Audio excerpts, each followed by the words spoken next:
कक्षा 9। विषय है एवरेस्ट मेरी शिखर यात्रा। बचेंद्री पाल का जन्म उत्तराखंड के चमोली जिले के बंपा गांव में 24 मई 1954 को हुआ था। बचेंद्री को बचपन से ही पहाड़ों पर चढ़ने का शौक था। बचेंद्री का यही शौक उन्हें विश्व के सर्वोच्च शिखर पर विजय प्राप्त करने के लिए प्रेरित करने लगा। अपनी पढ़ाई पूरी करने के बाद बचेंद्री इंडियन माउंटेन फाउंडेशन के महिला पर्वतारोहियों के दल में शामिल हो गई। अपनी ट्रेनिंग के दौरान बचेंद्री ने 7,500 मीटर ऊंची मान चोटी पर सफलतापूर्वक चढ़ाई पूरी करी। बचेंद्री ने अपनी इस रोमांचक पर्वतारोहण यात्रा का संपूर्ण विवरण स्वयं कलमबद्ध किया है। प्रस्तुत पाठ उसी विवरण का एक अंश है।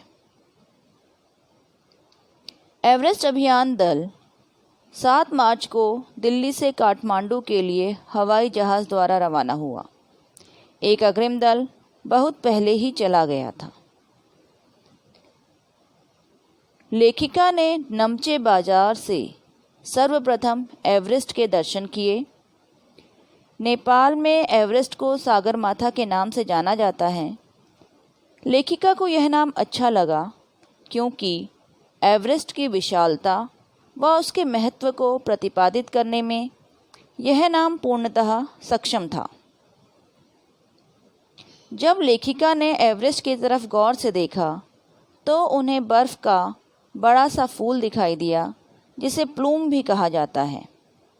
यह पर्वत शिखर पर लहराते एक ध्वज के समान दिखाई दे रहा था। लेखिका को पता चला कि पर्वत शिखर के आसपास 150 किलोमीटर अथवा इससे भी तेज गति से हवा चलने के कारण सूखा बर्फ उड़ने लगता है। बर्फ का यह ध्वज 10 किलोमीटर या इससे भी लंबा हो सकता है। प्रत्येक पर्वतारोही को इस तूफान का सामना करना ही पड़ता है। यह सब सुनकर लेखिका के मन में एक भय सा उत्पन्न हुआ, परंतु वे एवरेस्ट की तरफ विचित्र रूप से आकर्षित थीं। 26 मार्च को जब लेखिका पेरिस पहुंची तो उन्हें हिमस्खलन के कारण एक शेरपा कुली की मृत्यु का समाचार प्राप्त हुआ। इस समाचार के कारण अभियान दल के सदस्यों पर अवसाद छा गया। इस अवसाद को कम करने के लिए दल के नेता कर्नल खुल्लर ने पर्वतारोहियों को प्रोत्साहित करते हुए कहा कि एवरेस्ट जैसे महान अभियान में खतरों को और कभी कभी तो मृत्यु भी आदमी को सहज भाव से स्वीकार करनी चाहिए। उपनेता प्रेमचंद ने दल के सदस्यों को हिमपात की स्थिति से अवगत कराया। उन्होंने यह भी बताया कि पर्वतारोहियों को ग्लेशियर अर्थात बर्फ की नदी से गुजरना है। हिमपात की गति में तेज़ी होने पर अभी तक किए गए सारे कार्य व्यर्थ हो सकते हैं। बेस कैंप पहुंचने से पहले ही लेखिका को एक रसोई सहायक की मृत्यु की खबर मिली, जिससे दल के सभी सदस्यों में भय व निराशा का भाव उत्पन्न होने लगा।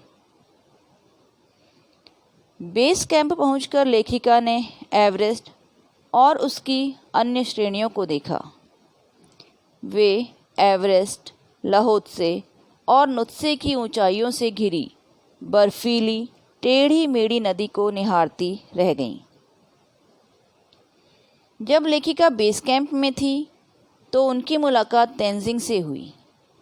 तेंजिंग एवरेस्ट पर विजय प्राप्त करने वाले पहले व्यक्ति थे। तेंजिंग ने लेखिका के कंधे पर हाथ रखते हुए कहा, तुम एक पक्की पर्वतीय लड़की लगती हो। तुम्हें तो शिखर पर पहले ही प्रयास में पहुंच जाना चाहिए। 15-16 मई 1984 को बुद्ध पूर्णिमा की रात जब लेखिका कैंप 3 में थी तो रात के करीब 12:30 बजे लाहोत्से ग्लेशियर से टूटकर बर्फ का एक पिंड भीषण गर्जना करते हुए लेखिका के कैंप के ऊपर आकर गिरा, जिससे सारे कैंप तहस नहस हो गए। लेखिका स्वयं बर्फ के नीचे दब गईं। तेंजिंग ने तेज़ी दिखाते हुए अपनी स्विस छुरी से बर्फ को काटते हुए लेखिका को बर्फ की कैद से मुक्ति दिलाई। इस दुर्घटना में दल के लगभग हर सदस्य को चोट आई। घायल सदस्यों को बेस कैंप भेज दिया गया। कर्नल खुल्लर द्वारा पूछे जाने पर लेखिका ने वापस जाने से मना कर दिया। साउथ कोल कैंप पहुंचकर लेखिका ने अगले दिन की महत्वपूर्ण चढ़ाई की तैयारी आरंभ कर दी। अगले दिन सुबह लेखिका 5:30 बजे जब अपने तंबू से बाहर निकली तो उन्हें अंग दोर्जी तंबू के बाहर खड़े दिखाई दिए।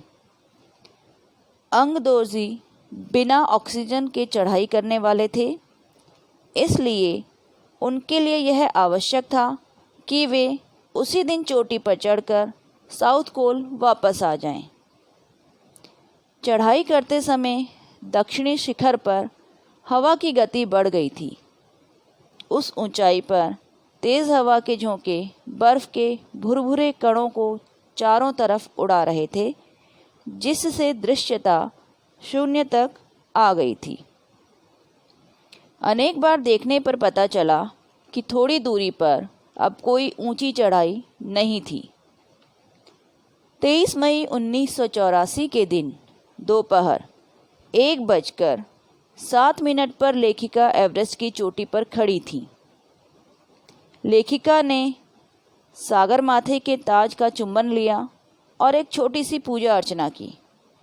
उन्होंने अंग दोर्जी का धन्यवाद किया तथा बिना ऑक्सीजन उनकी दूसरी चढ़ाई के लिए उन्हें बधाई भी दी। कर्नल खुल्लर ने बचेंद्री को बधाई देते हुए कहा कि देश को तुम पर गर्व है। इस प्रकार अपनी दृढ़ इच्छा शक्ति, साहस तथा निष्ठा के कारण बचेंद्री एवरेस्ट पर विजय प्राप्त करने वाली पहली भारतीय महिला बनी। उन्होंने एक इतिहास की रचना की तथा अनेक महिलाओं को इस प्रकार के साहसिक कार्य करने के लिए प्रेरित किया। धन्यवाद।